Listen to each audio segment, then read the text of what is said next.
Olá, eu sou Marcos Dias, sou ginecologista obstetra e trabalho aqui no Instituto Fernandes Figueira da Fiocruz. O objetivo desse vídeo é a gente falar sobre sinais de alerta para gestantes no segundo trimestre da gestação que estejam vivendo uma situação de um desastre natural.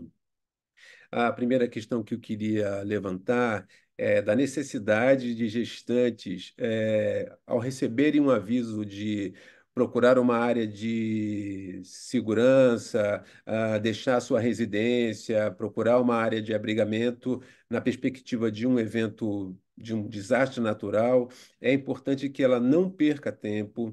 A gente sabe que a maioria das gestações não tem nenhum risco, mas mesmo assim, emergências podem acontecer, urgências podem acontecer, e gestantes em situações como essa devem procurar um abrigamento, de preferência um abrigamento em que tenha algum tipo de cuidado de saúde perto dessa área, porque se for necessário, se aparecer alguma urgência, alguma emergência, ela possa ter acesso a algum cuidado de saúde.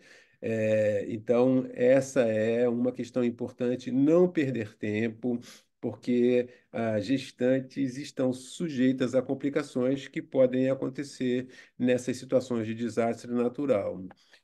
Em primeiro lugar, eu queria falar sobre a possibilidade de um abortamento tardio. A gente está falando do segundo trimestre, então estamos falando de gestações após 14 semanas até cerca de 27, 28 semanas. Então, são situações em que a gente pode ter abortamento, a gente pode ter trabalho de parto prematuro, mas um abortamento tardio, ele vai simular, na maioria das vezes, um trabalho de parto, a mulher vai apresentar cólica, pode ter um sangramento, às vezes esse sangramento ele pode ser mais intenso, e se esse sangramento é intenso e a mulher apresenta sinais de hipovolemia, de que a perda de sangue é volumosa, ela pode se encontrar pálida, ela pode se encontrar sudoreica, ela pode ter falta de ar, né, taquipneia, palpitação,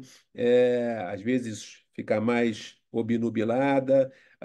E então é importante pensar que se o sangramento é intenso, se a hemorragia é grande, é preciso sim uma transferência para uma assistência de emergência, porque essa é uma situação em que a mulher tem risco de morte. A gente precisa entender que um abortamento tardio pode ter essas consequências.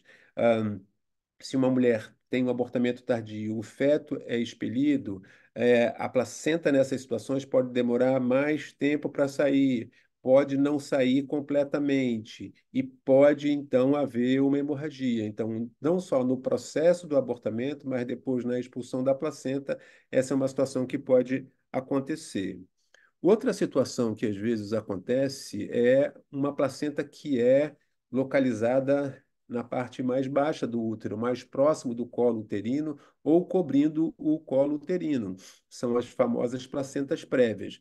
Essa é uma situação que pode desencadear um sangramento, às vezes um sangramento volumoso, com o mesmo quadro clínico, os mesmos sintomas, palidez, sudorese, taquicardia, falta de ar e o risco de choque, choque hipovolêmico, e também configura uma situação de emergência em que a mulher deve ser transferida para um local onde ela possa ter cuidados de emergência, transfusão sanguínea e, eventualmente, até uma intervenção cirúrgica. É uma situação que é também bastante importante é o surgimento de eclâmpsia. A gente chama de eclâmpsia a convulsão daquelas mulheres que desenvolveram um quadro de pré-eclâmpsia. A pré-eclâmpsia normalmente aparece só depois de 20 semanas de gestação. E essas pré-eclâmpsias que acontecem mais precocemente, 22, 24, 26 semanas, costumam ser pré-eclâmpsias mais graves, com maior risco para as mulheres, algumas vezes com comprometimento do fígado, das enzimas, A mulher pode se encontrar ictérica, ela pode fazer hemorragia, ela pode fazer convulsão, então é possível, se tem uma convulsão, proteger as vias aéreas, proteger a língua da mulher, porque essa é uma situação de risco e, nesses casos, a mulher deve ser transferida para um atendimento de emergência o mais rapidamente possível. Em relação à pré-eclâmpsia, a gente tem que ter o cuidado de um diagnóstico diferencial nos casos de leptospirose, porque grávidas, nessas situações em que eventualmente transitaram por lugares com água contaminada, tiveram contato com água suja, elas podem ter o risco de pegar uma leptospirose, e a leptospirose pode fazer com que a mulher tenha icterícia, tenha edema, e isso pode fazer com que o quadro de uma pré-eclâmpsia ou de uma eclâmpsia seja confundido e ela não tenha o tratamento para leptospirose, que é um tratamento completamente diferente. Então, essa é uma questão relevante. É, é preciso pensar também em outras doenças infecciosas, e especialmente doenças respiratórias. Então, em situações de abrigamento em que a mulher está num local que tem mais pessoas, a gente tem que pensar, né, no risco de infecções respiratórias, na questão da própria Covid. A gente sabe que gestantes têm mais risco quando apresentam infecção pela Covid-19. Então, o uso de máscara é uma questão importante em gestantes que estão em situação de abrigamento junto com muitas pessoas e que, como acontece, por exemplo, no Rio Grande do Sul, é frio, então mais risco de doenças respiratórias. Essa é uma questão bastante relevante.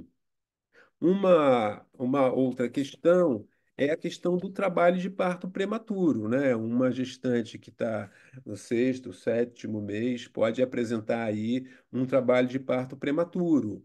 E o que caracteriza o trabalho de parto prematuro são as contrações regulares, né? Com intervalos basicamente de 5 em 5 minutos, com o tônus uterino aumentando, algumas vezes com perda de tampão mucoso pela vagina, a saída daquele catarro, às vezes sujo de sangue ou não, e o que pode acontecer durante um trabalho de parto, ou até antes de um trabalho de parto, a ruptura da bolsa e a perda do líquido amniótico. Se isso acontece antes do trabalho de parto, o trabalho de parto tem mais chance de começar, e se acontece ao longo do trabalho de parto, tem mais chance de acelerar o trabalho de parto. Então, são situações em que aí é preciso se organizar para que a situação de um nascimento possa acontecer nas melhores condições de higiene possível. Então, ter acesso à água limpa, um material esterilizado para que possa fazer a laqueadura do cordão, são situações importantes. Acho que uma questão que é relevante é a atuação da atenção primária na saúde, que conhece o território, que conhece as gestantes daquela área, de, numa situação como essa, de deslocamento de população por conta de um desastre natural, poder fazer uma busca ativa, poder realocar as gestantes, poder orientar sobre as melhores práticas, os cuidados mais importantes para que a gente possa mitigar situações de risco de morte para as mulheres.